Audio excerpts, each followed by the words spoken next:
Steve, how are you, mate? Hey, mate. I'm very well. How are you, mate? A bit under the weather? Yeah, I haven't been feeling too good here the last day or two. So, for those of you listening, we have resorted to Zoom for the podcast today, as opposed to doing it in person like we had the last couple of weeks. So, we're looking at each other on the screens at the moment, which is very nice. I'm at home and Steve's in at Cardiff Gym, but I actually had a question for you. Here we go. I've been waiting for it all week. I'm ready to go. Let's do it. I just wanted to find out what your favourite lunch order was back when you were at school. Okay. And it could be primary school. Primary school's lunch order, and then high school you don't have lunch orders. But what your favourite canteen feed was? Okay. That's a good question. So my go-to lunch order at school was the old meat pie. Yeah. It's meat pie. I've never been a sauce man on pies. Haven't you? I always was. Nope. So I don't eat tomato sauce or barbecue sauce on hot chips, sausage rolls, anything like that. I can't handle that. Wow. Yeah, but I can have sauce on certain things, but I just think it just overrides the pie. So I just don't bother. I just don't bother there. And I used to have a chocolate milk at school. Yeah. Very nice. And at high school, so the go-to was, so I went to Curry High. Yeah. The go-to, it was such a different contrast. So it was something healthy and then something horrific, and it was the go-to was a chicken and salad roll. These chicken and salad rolls were absolutely outstanding. Yeah. But the different end of the scale I used to get for $2. It was an absolute bargain. Big 2-liter Golden Circle popper. Ooh, 2 liters. No, I think I might be a liter. Hey, it's a big Golden Circle, Golden Pash. Big. It's a big serving of juice. Mate, it was huge. Being a young bloke, I was like, it's all good. It's only fruit. Yeah, right. Getting your sugar fix to get you through that fifth period after lunch. That's right. But I used to have those. I used to have those poppers 3 times a week. That was awful. How cheap was canteen food? So cheap. Do you know? I can still remember what it cost me. $3.80 a day. Bargain. $3.80 because it was $2 for the Golden Circle drink, and it was $1.80 for the chicken salad roll. You would have been stupid to bring your own food. Dumb. I never used to. I used to bring an apple, and that was it. I was good to go. What was your go-to, mate?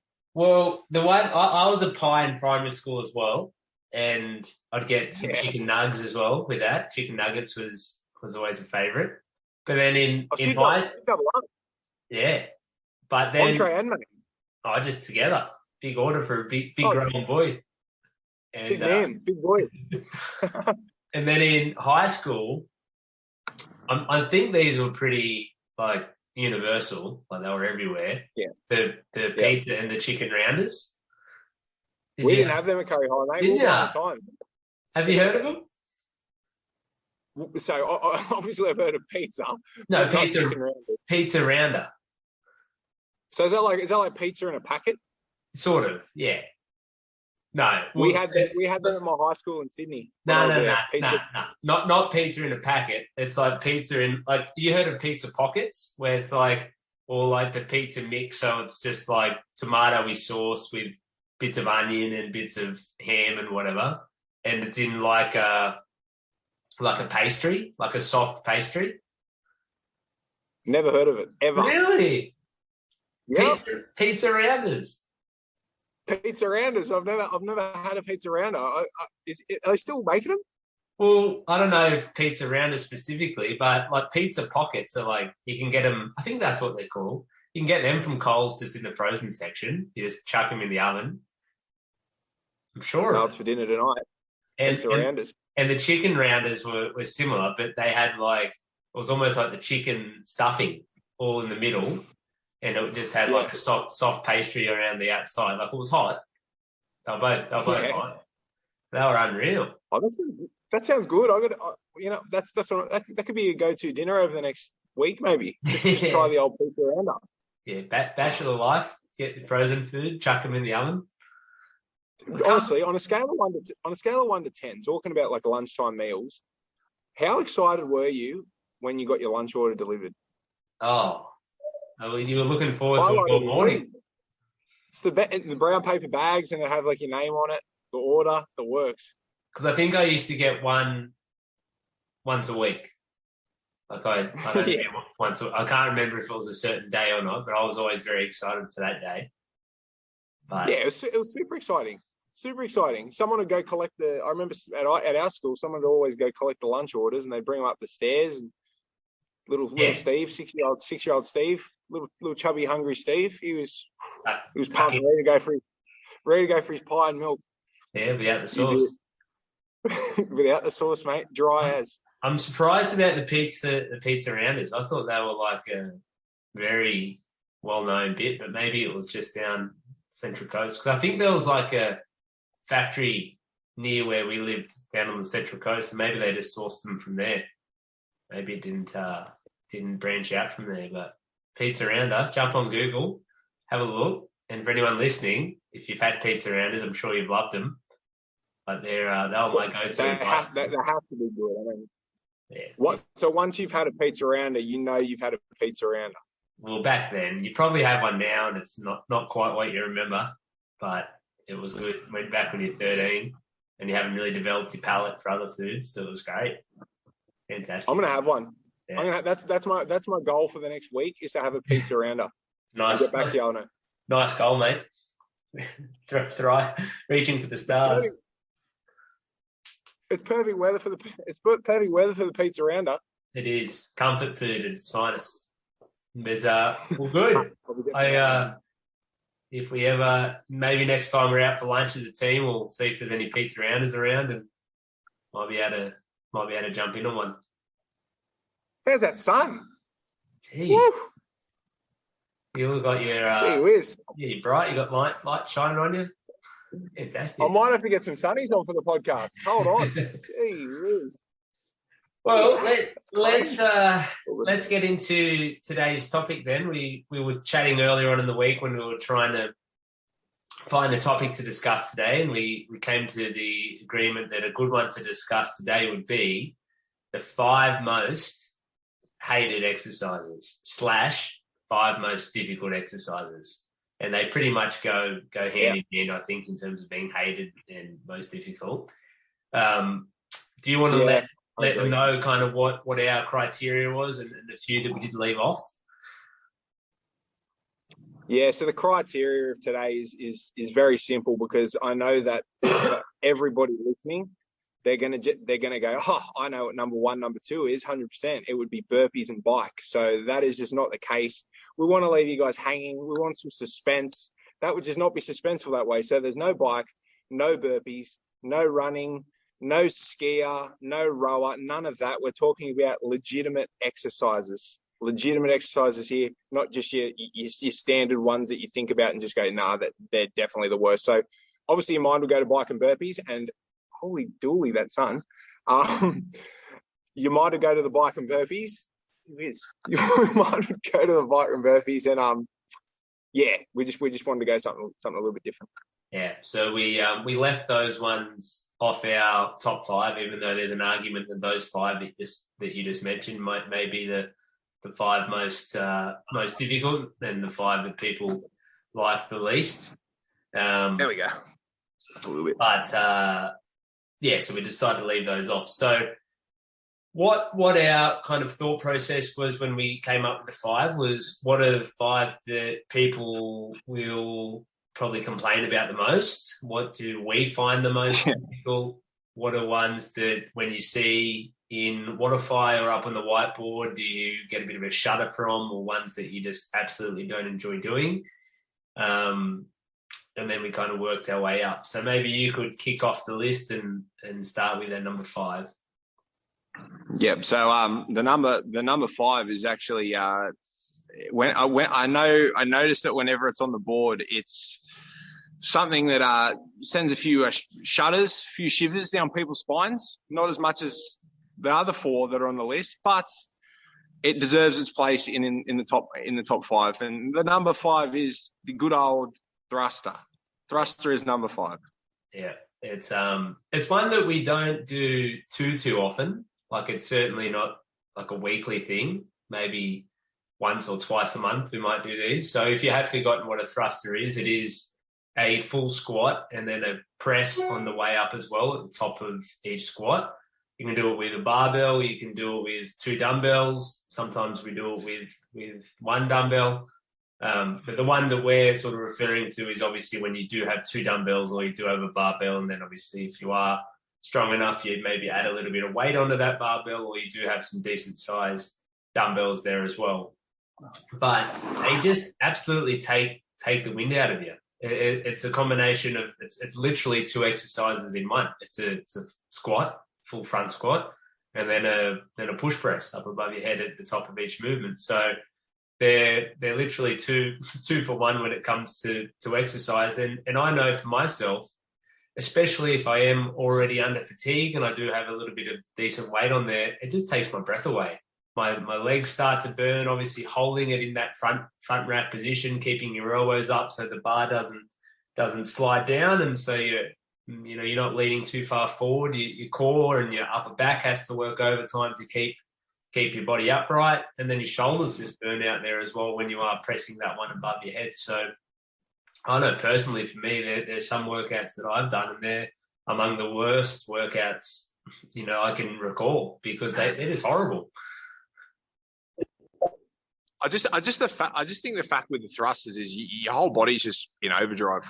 I really just think that's what it is. It's all well and good when you're doing a back squat or a front squat, or if you're doing a push press or a strict press, or anything upper body related. But when it's the both of them working together, it just feels like you are just simply just working in overdrive there. So I definitely think, like, whilst it's not like the worst of the worst, I definitely think the thruster deserves its place in the top 5. That's for sure. Yeah, absolutely. And like you said, it is a full, people talk about full body full body exercises and compound movements. And this ticks all the boxes with that. Like, it works your whole lower body with a front squat, your quads, your hammies, your glutes.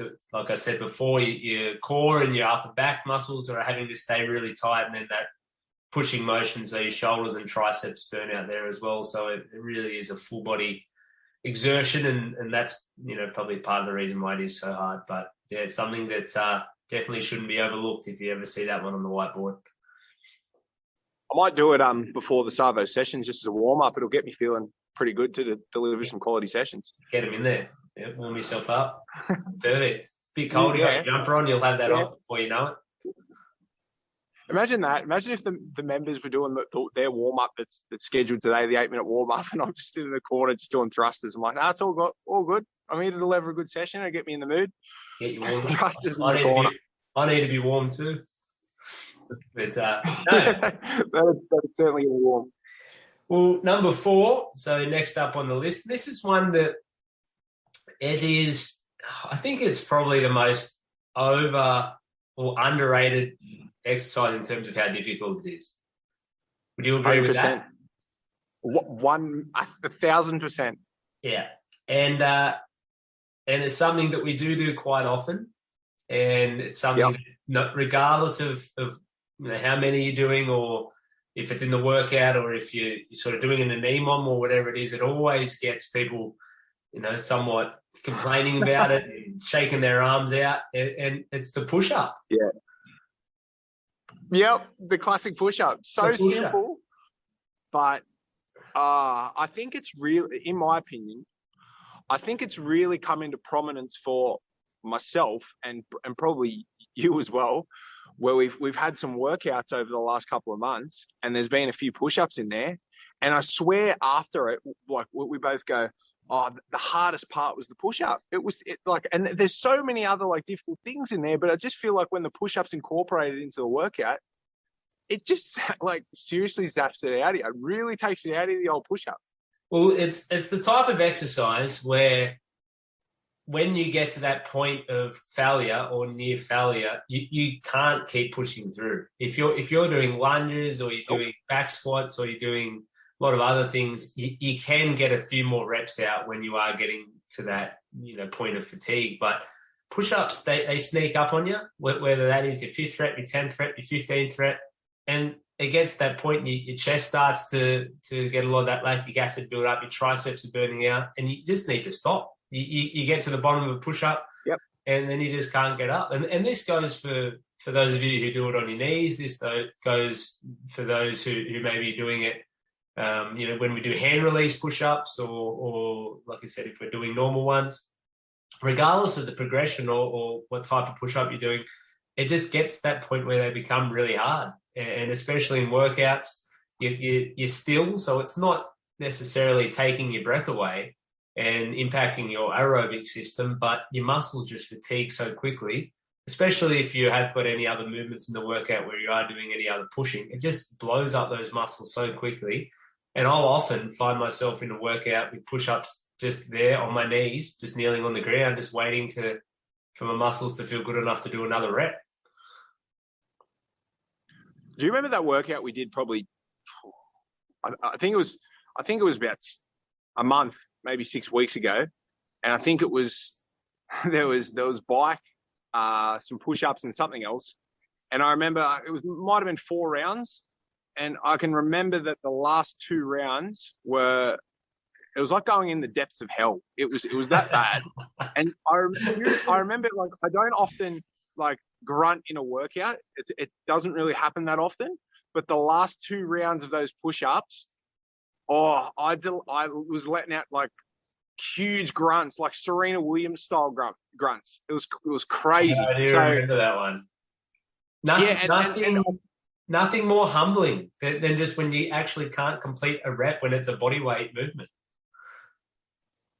Yeah, it's like a couple of months back, I would have said push-ups are hard, but it's only up until a few months ago when they've really stood out for me as a really difficult exercise. And I think they're like, when they're on the board at any time, I think people sort of overlook it a little bit and they see it and they go, oh, yeah, push-ups, yeah, like whatever. But when you get amongst it, it doesn't matter if it's a push-up, doesn't matter if it's a hand release push-up. Those mongrels are literally like, you should be terrified when you see them on the board. Because I'm terrified when I see them on the board. Like I said at the beginning of it, I think they're the most underrated, difficult exercise in the whole repertoire. They're just tough. And a great exercise too. I think being able to manage your own body weight, like you're effectively holding a plank at the top of each one, getting a lot of core activation. Like I said, you're getting your triceps work, your chest and shoulders, and just being able to handle your own body weight. I think it's a fantastic feat of strength, but yeah, they are tough, and I will never overlook those ones again. Yeah, I really do. Yeah, I definitely shudder when I see it on a board or if I'm prepared for it. So yeah, it's just when you were talking about the push-ups sneaking up on you in a workout, it's definitely snuck up on us in regards to the hardest exercises to complete because it's just come out of nowhere. And like, let's just say you're doing sets of 20. The first 10 will be fine. The next few will start to get harder. And then it gets to 15 and you literally have to stop. Like you got to wait. For me at least, 10, 20, 30 seconds before you do your next 5. Like you just got nothing left. Hard yakka. I can still remember in that workout, I did about 15 or 10. That's a lie. I did 10 and then did 5, like this to get 20. And then I think I did like 3 and then 2. Like, it was, like I had nothing left. The old push-up. Tough work. Damn. What do we got for number 3? Number 3. Whew. So this one, now this is where it starts like really, really terrifying me. Number 3 is horrific. There's no words. This would be your number 1, I think. Your personal number 1. I hate it. I hate it so much. I hate it that much. It was a big part of Cooley 31, and it is the good old. It's the good old double dumbbell ground to overhead. Yuck. Yeah, they are tough. That is absolutely filthy. Like I understand. Like for some people, it might not. I don't know. I think for some people it might not be considered rough, but I'm nearly 6'5", and getting all the way to the ground and all the way up, like it's a long way down and it's a long way up. I sort of see it as like an elevator ride of sorts, right? Where you just it's a long way down, it's a long way up. It's quick, like it's a quick exercise, right? But at the same time, there comes a point in the workout with the double dumbbell where it's the equivalent of being in an elevator, and like it's a long way up and it's a long way down, and then someone hops in the elevator with you and just like lets off a massive fart or something, and then it starts to become really, really tough to get through that elevator ride. Let's just say the double dumbbell row. I've never thought of it like that. I can completely pick up what you're putting down. So yeah, you think about it like you think for some it could be a smooth elevator ride, but for someone at 6'5", yeah, it could be being in an elevator with someone with horrible BO. Like it's the exact same. Like it's not a good exercise. I think part of what I find so hard about it, like I'm obviously not as tall as you, but when you're having to get those dumbbells all the way down to the ground, if you compare it to if you're doing it with a barbell, which is still quite hard, but it is quite a bit lower when you're getting those dumbbells all the way down. So those hips have to drop that little bit further, and just those extra couple of inches make all the difference. And for me as well, the other difficult thing is with your stance, because I find if I keep a neutral stance at shoulder width, then I find it hard to get the dumbbells past my knees and all the way down to the floor. Yeah. I sort of start with a bit of a closer stance, and then I move them out as I'm jerking it up above the head.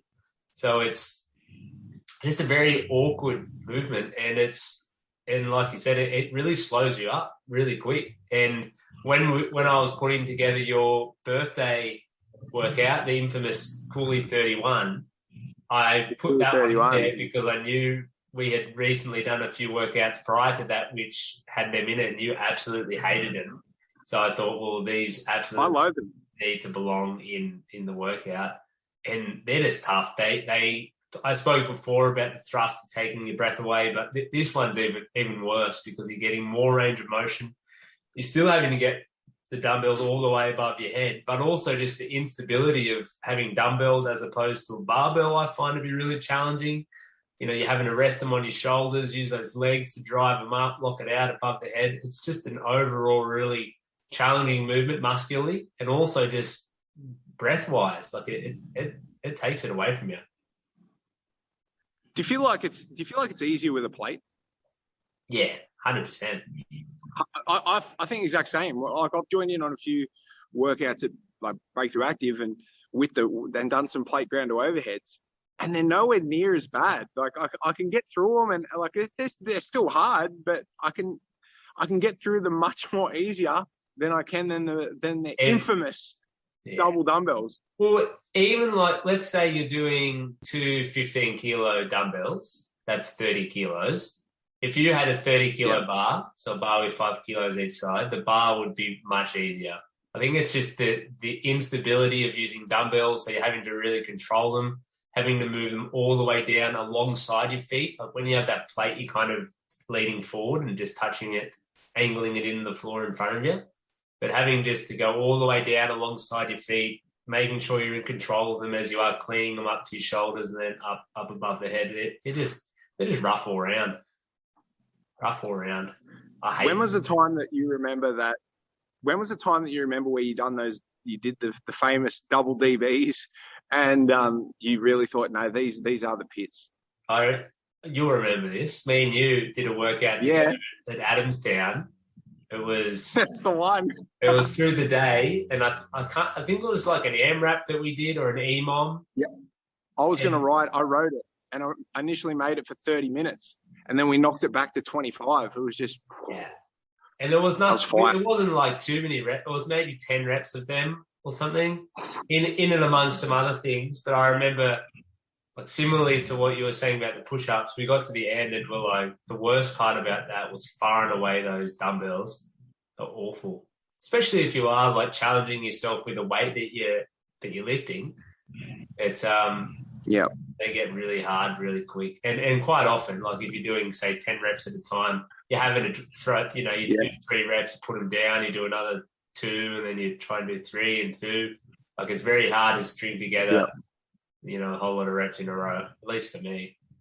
Rough.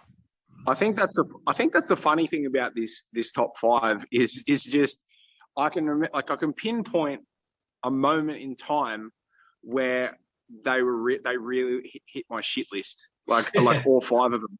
I can really pinpoint every single time. I'm like, yep, no, I remember the time when they were just an exercise and then they turned into top 5 worst. Like I just know the time. So the old double DBs, they'll just never be the same as they were that first time before that Adamstown workout. And I dare say that every workout that I do with the double DBs will always be a shit time at that point in time, but we'll get through it. Agreed. Move on to number 2, and I'm going to let you announce this one again because this was actually your suggestion. We both did our top 5 list before this, and then we compared them. And I actually had this one not even appearing on my list. I didn't even think about this. But when I saw Steve had written it down, I actually thought, hang on, these definitely belong on our list. And then we put it all the way up to number 2 because I quickly agreed that they are tough going. So what did we have for number 2? So the number 2 is a lunge. Now it's not just any old lunge, right? It is a lunge with a dumbbell, and it's not only just holding a dumbbell, it's in that front rack position. So with your elbows up. So I'll give you a little bit of a story. 2 dumbbells or 1 dumbbell? 2 dumbbells or 1 dumbbell, even 1 dumbbell. It doesn't matter. It's still horrendous. It's still super taxing. And I'll tell you a story later on, but they just had to be on this list because I feel like lunges are bad enough as is, but when you have that dumbbell, especially in that front rack position, if your hands are to your side, it's a little bit different. But just holding it up and lunging at the same time, it feels awkward. It slows you down. Your legs feel like they're just going to fall off. It is not a good time when you're doing those lunges in the front rack position. No, well, just like I mentioned on the last exercise. They become very unstable. So you might get them up there and have them sitting well before your first rep, and then you get a couple of lunges in, and all it takes is them just to move a couple of centimeters one way, throws off your whole center of balance. You're working overtime trying to stabilize that with one arm. You're leaning to one side. You cause Cook from keeping them up. Your elbows start to drop, and it is very uncomfortable in a very awkward position. And I think on top of that, lunges aren't easy as it is. Like I said, trying to do a single leg exercise all the way down, all the way up, and chucking a few dumbbells on your shoulders, and they're going to make them even worse. I think when you talk about all of a sudden you feel a little bit unstable.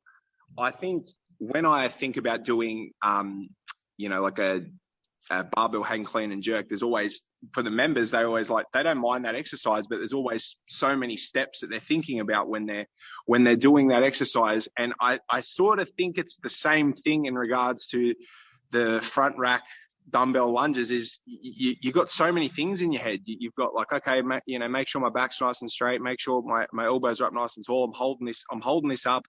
I'm making sure that this knee gets as close to the ground as possible, and then I'll get back up. There's just so many things that are crossing your mind at that point in time. Yeah, like it's not just a simple just press above your head.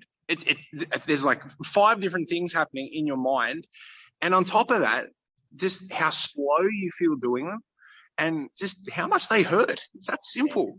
And I think the whole balance issue comes in, like when you're doing walking lunges or any sort of lunge has a big balance component of it, but throw 2 dumbbells on your shoulders and add a bit of instability there, and it makes it even harder. So if your lower body's having to work overtime, your core's having to stay locked in, you're like you said, your arms and your shoulders are trying to hold these dumbbells up and keeping your elbows high and back straight. And there's just like everything's moving. Everything has to work together. Otherwise, it's just not going to happen. It's not a good time. And look, I'm going to fill you in on a story here. You might not know this, but this is the reason why it was. I had to put it in. Had to put it on the list. It was probably about 6 weeks ago. So you obviously write the workouts up, which I'm, very, very grateful for, because I've been put through a hell of a lot of pain because of them. So yeah, thank you for that. And welcome, mate. I think it was a Friday afternoon at Cardiff, and there was a few of us in here, and if Brett Krebit's listening to this, he'll be having a laugh because he'll know what I'm about to say. It was an AMRAP of sorts, and I think it was, that was the one where you wrote up on the Waterfly app and said, okay, if you get through one round, you probably could have pushed a little bit harder. Yeah. Got through 2 rounds, great, 3 rounds, so on and so forth. And some of our members did absolutely outstanding. And I've gone, all right, I'll give it a good crack here. Now, lunges and anything lower body is probably one of my weakest points, but I just had a crack, and I just remember how painful and how slow I was at doing these lunges, and I don't really get too frustrated.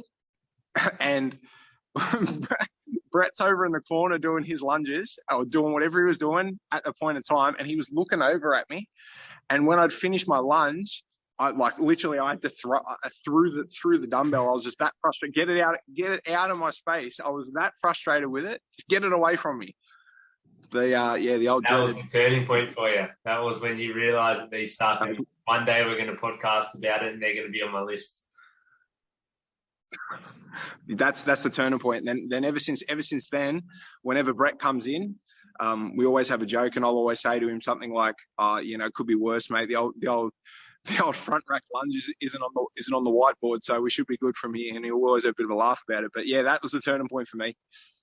They're difficult. I can't say I've really got any bad experience with them like that, but when we do them next, and now that we're talking about it, when one of these workouts coming up that me and you do, we'll definitely chuck them in, or maybe I'll chuck them in an active one soon, and I'll jump in and do it. And I'm sure I'll have a newfound respect for them, because I'll be thinking about how much you hate them and thinking about all those things I have to work on to make sure that I'm doing them the right way.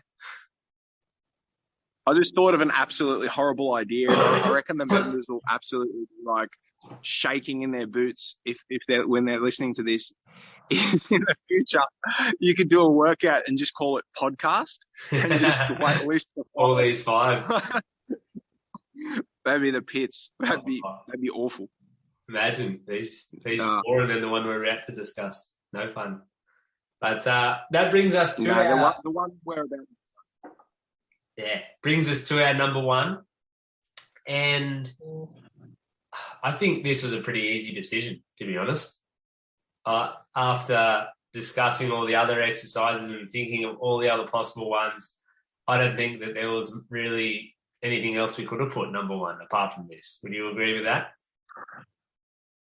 Yeah, it definitely earns its place as number 1. It's the same as the music choices in regards to, being a hot topic at Break-Thru Active, and some of the other in there. If you haven't listened to some of our previous podcasts, with the Lovedale workout being the number 1 hardest, I think this exercise definitely earns its place. The exercise is the devil press, appropriately named. Devil. And if you maybe have put it out of your memory as to what they are, or haven't done them before, it's a burpee with 2 dumbbells in your hand. So you go down into the bottom of a burpee holding 2 dumbbells. However, when you come up from your burpee, you are lifting those dumbbells up with you, up to your shoulder, and then up over your head. So it is effectively a burpee combined with a double dumbbell ground overhead press, which we discussed. So it'd just be an absolute joke if the double dumbbell ground to overheads were ahead of the devil press. Yeah. Even though I probably think that I hate the ground to overheads more, I think it's just weird not to put the devil press as like the king or queen of the worst exercises, because it just mixes horrific with terrible. It's just, well, when we were talking about the thruster earlier, that being a squat and a push press, those exercises independently aren't too bad. But then you think about putting a burpee with a double dumbbell ground to overhead press, then you've got 2 terrible exercises and putting them into one. And I've definitely got some bad experiences with this workout. I always try to challenge myself with the weight, and we often have them in partner workouts that we do at the gym. And there's not normally that many reps of them, it'll be 5 or 10, maybe 15 at the most. But just swing those dumbbells up your shoulder, up over your head, and every single time, regardless of how many reps I'm doing, after my last rep, I drop them on the ground. Like, I'm not placing them down. I've just had enough of them. They go on the floor. I'm either resting because my partner's about to do something, or I'm resting because I need to. But it's certainly not that type of exercise where you're feeling good at the end of them and just transitioning straight into the next exercise. No way.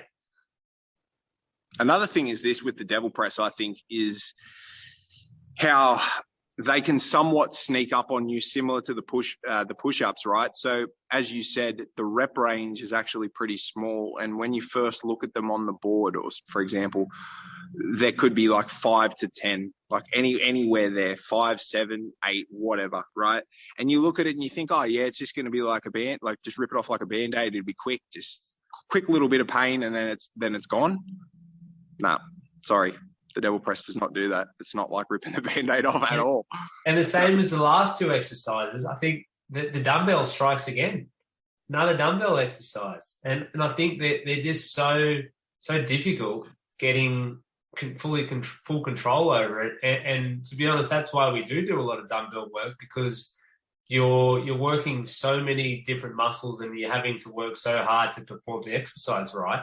Because if you're unstable when you're lifting them, then you're not going to be able to perform the exercise correctly. So you're working a lot of those smaller muscles as well as the major ones, obviously. But when you compare it to some barbell work, when you are just pushing it above your head, it's not really highlighting any, difference that your body has from left to right. So when you do dumbbells, it's a real quick way to highlight any strength differences that your body has. And most of the time people will have a bit of a different feeling, and they'll say, oh, my left-hand side is so much weaker, and they find it so much harder doing it above their head. But just another reason why these are so challenging, because you are under fatigue because you've done your whole burpee, and then you're trying to hoist them up above your head as well, and making sure you do it at the same time, and your left and right are working together. So there's nothing easy about them. And like I said, I've done quite a few workouts with you that have had them in it. In at the gyms, I've joined in on workouts, and a lot of them they're just tough. Whether you're doing it partnered, so you're doing a certain amount and your partner does that amount. But I've had, because I think where they differ to the double dumbbell ground overhead is they just take so much longer. So like if you do 10 reps of double dumbbell ground overhead, it might be, 40 seconds, 50 seconds, whereas 10 devil presses is probably more like a minute to a minute 30. So you get to the top of that movement, and I quite often find myself just thinking like, this is so bad, I just want to stop and not do it anymore. But because do you ever hear about how people talk about I don't know if you've heard about it, but I hear about it all the time when they're talking about devil press, and they're talking about, it's got some pros. It's got some pros to it. And I say, what pro does it have? And when they talk to me about the pros that the devil press has, I actually agree with them. But the cons greatly outweigh the pro. So the only pro to the devil press is the fact that when you rip it up over your head, you have about 2 to 3 seconds rest in between, like getting that dumbbell back to the ground, and you sort of compose yourself and get your chest back to the ground again. But the cons just outrageously outweigh it. And then like that 2 to 3 seconds is just nothing in comparison to the next, like what feels like about 10 seconds of just absolute torture. They're slow. Yeah, they're very much a slow exercise. So it's more of like a grind as opposed to something that's like sharp and quick and over fast. Yeah. Like I said, a set of 10 might take you a minute 30, whereas about most other exercises, how quickly you can rattle off 10 reps, even 10 calories on a bike, like that's not going to take you a minute. So it's they're a grind, and I think this is probably one where every time that they go up on the board, people hate them. Like I don't think there's anyone that really likes them, and I think the fact that they're called devil press too, like I didn't name those; they are officially the exercise world named devil press. But if you didn't know what they were and you came in and you're like, oh, what's a devil press? There is no chance you think that they're something easy. Obviously. Yeah, you wouldn't think you'd be doing a PVC pass through. No, that was number 6 on the list. That didn't quite make the top 5. Yeah, the pass through and the golfer twist. Yeah, the golfer twist. Good morning. 6 and 7, but good morning. No, you're right. Yeah, that should have been in the top 5. Absolutely, but yeah, no, I think there's absolutely no denying that it should be the number 1. And again, I think that one word in a certain exercise, devil, is enough just to strike fear in anybody that is about to do them and don't know what they are. So Agreed. I'm not looking forward to the next time till I do them, but no, I'm sure I'll be doing them pretty sooner rather than later. I'll be doing them again. But whenever they get written up in any of our workouts that we do, if I join in on any of the workouts here at Break-Thru Active, I have a few anxious moments before the workout. That's for sure. And that happens. I'm looking forward to the people who listen to this. I'm looking forward to hearing if there is any that they feel like we've left off, or there are some that belong that we've left off, and ones that are on there that they don't like. Because I can think of a handful of members who I talk to, and they have hatred with certain exercises. I know wall balls sometimes are ones that people hate, even like kettlebell swings. Some people don't like, and there's other things that people just for whatever reason don't like. So I'll be interested to hear the feedback on this one. I think there's going to be a few exercises there that we haven't thought of. Or not that we haven't thought of, but there's going to be a few where people are like, yeah, but what about this? Yeah, but what about this? Because I can tell you now, when I was thinking of, when we're talking about the push-up, the other one that's like a low-key roughie is the old ring row. That's tough too, but the push-up takes the cake. The push-up takes cake. Like when you're looking at the rings and you're like, okay, you're demonstrating the exercise to someone who hasn't done it before, they're just like, okay, whatever. But after you've done a bit of upper body work and then you hop in on those rings, they hit you like an absolute ton of bricks. I did have the thought of having pull-ups or chin-ups in the list, but I think just because obviously there's so many progressions to it and it goes into the ring row, people use a lot of bands and things, so it would have been hard to sort of gauge that. But yeah, ring rows and pull-ups, they're no joke either. They could have been in there, but I'm happy with our list. Stick with it. But there will definitely. I think our list is pretty solid. But the thing that I've enjoyed, especially lately with doing the podcast, is people are coming into the gym and actually talking about it, which is actually really good. And they've actually caught me off guard with some things that they say, like where they say, I had an instance where one of our members said to me, "Hey Steve, I'm good." And I was just like, what? Like, what are you talking about? And then I jerried onto it where we're talking about, when I ask, are we all good? Like with the board workouts, people not listening. So it'll be interesting in the coming week where, the people that are listening to it will say, oh, what about this? What about this? So if you have any exercises spring to mind, more than happy to talk to you about it at any session. So please bring it up with us. I'm looking forward to that. We can explain our points, why I did make the list. You can put your points forward and we can maybe make some changes in the podcast in the future. We're always open to change. Might change our mind. An updated list in maybe 6 months' time. You never know. We're very progressive. We're not married to anything in particular. So we'll wait and see. No, pretty open-minded individuals. I mean, if you really make a case for it, then, it could squeeze out the old, what was number 5? The old thruster. Yeah. You just never know. True. I don't know, but I think the push-ups there for good, but I think the thrust, there could be one that forces the old thruster out, but I'm happy with the thruster in there, but that is brutal. Right, we'll leave it there for another day. And like you said, maybe there will be a podcast workout coming up where it has all 5 of those. And when you finish the workout, I give you a pizza rounder as a congratulations. Yeah, and I tell you what, just to go back to the nostalgia days, we'll deliver it to you in a brown bag like the lunch orders. Yeah, we'll have some 2-litre poppers there that you can have as well, just to stay hydrated, healthy, full of fruit. There's plenty of fruit in them. That's good. Nice. Righto, guys. So Thanks for listening to another one. Thank you, Steve, and we'll talk to you guys on the next one. See you guys.